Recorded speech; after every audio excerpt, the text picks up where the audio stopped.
A new report today has revealed that unions are costing our state governments billions of dollars, money that could be spent on much-needed hospitals, police stations and public transport. Tradies are fast becoming some of the highest-paid employees in the workforce. But it's not due to a skill shortage, the resources boom or an explosion in construction. It's because of these workplace bargaining agreements. We're seeing overly generous wage deals with unions like the CFMEU, and that's driving up the cost for construction on major infrastructure projects and costing us all money. Now, you could argue that if you're a tradie getting 160 grand a year, that's great news. But not so great news if you're a taxpayer.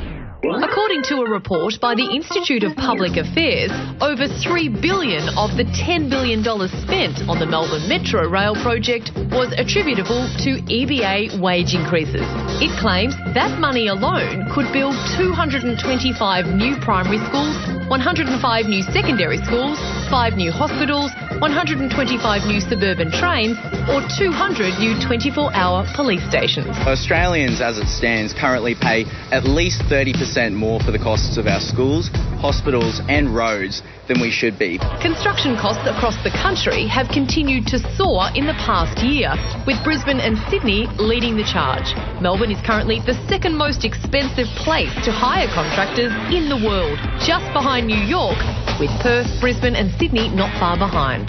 Deals with unions like the CFMEU are adding as much as 30% to construction costs. We're not getting good value for money here.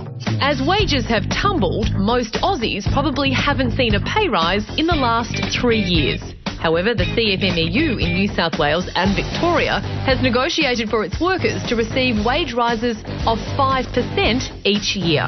That's double the national average and more than double the rate of inflation. We need courage on the part of building companies, subcontractors and politicians to crack Australia's construction cartel.